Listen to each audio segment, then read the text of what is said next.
2021-2025 жылдарға арналған кәсіпкерлікті дамыту жөніндегі ұлттық жоба шеңберінде жаңа бизнес идеяларды іске асыруға өтеусіз және қайтарымсыз негізде мемлекеттік гранттар беру қағидасына сәйкес бизнес идеяларды қаржыландыруға арналған мемлекеттік гранттар беру бойынша өңірлік үйлестіруші конкурстық комиссияның жұмысшы органы Түркістан облысының кәсіпкерлік және сауда басқармасы болып табылады. Жаңа бизнес идеяларды іске асыруға арналған мемлекеттік гранттар экономиканың басым секторларындағы шағын кәсіпкерлік субъектілеріне, оның ішінде ісін жаңа бастаған жас кәсіпкерлерге өтеусіз негізде беріледі. Осы бойынша Түркістан облыстық ақпараттық түсіндірме тобы Арыс қаласының кәсіпкерлерімен кездесті.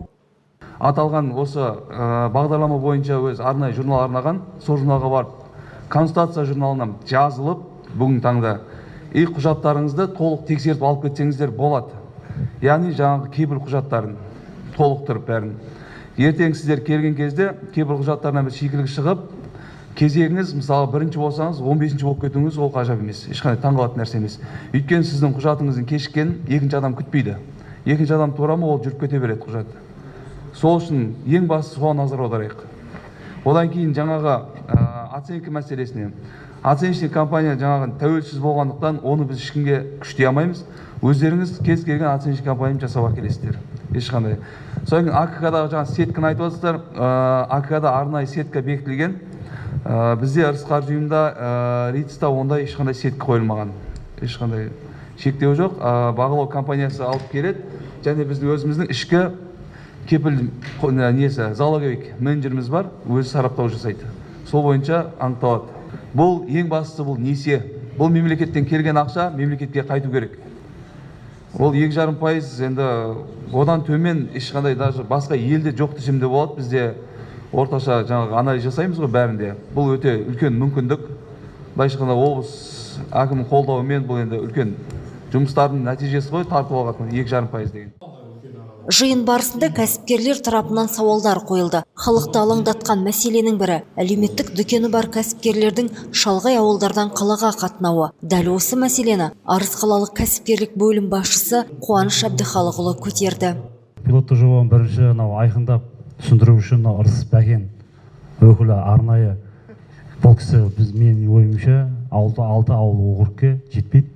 Ұсыныс енді осы жаңа жылға дейін қасында қосымша бір маман беріп, мына жерде санаулы ғана адам отыр. Біз арал елді мекендерді санағанда ауылда орта 5.000-нан кейін халық бар.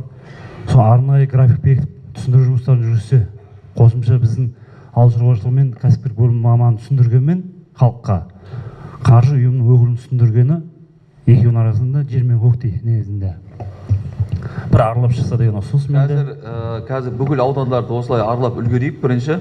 Одан кейін ауыл округтерге ұсыныс тастаймыз. Одан кейін бір ауыл, бір бөлім бағдарламасы мен білетін жобам, мен оқығаным мен әлеуметтік желіден. Осы айналым қаражатына берілсе деген ұсыныс. Өйткені шалғай елді мекендер 80 км қарайды. Арыс қаласын. Екі ортадан аппасына екі рет кеп алып кету жөніндегі азық-түліктерді. Ол ауылды елді мекендегі әлеуметтік дүкендерге ол қиыншылықты айналым қаражатына берсін деген сол ассортимент тауар түрлерін көбейтсе деген ұсыныс менде.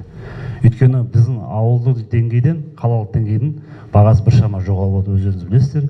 Сәл азық-түлік бағасын тұрақтандыру қалыптасады деп ойдамыз ауылды елді мекендерде.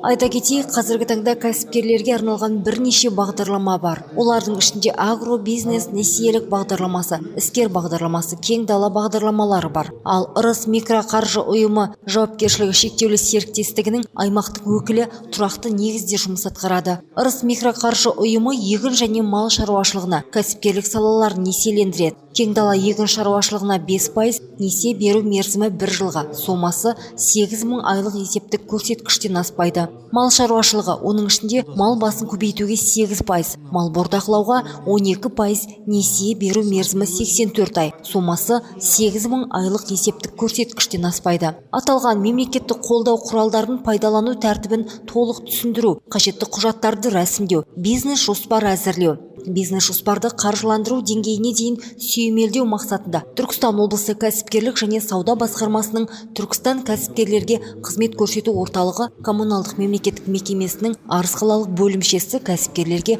ақысыз негізде қызмет көрсетеді. Мемлекеттік қаржылай қолдау бағдарламаларына қатысуға қызығушылық танытқан жағдайда Арыс қаласындағы кәсіпкерлік қызмет көрсету орталығындағы тиісті мекемелерге жүгіну қажет. Жансая Бейсенбайқызы, Сұңқар Бакиров, РТВ жаңалықтары.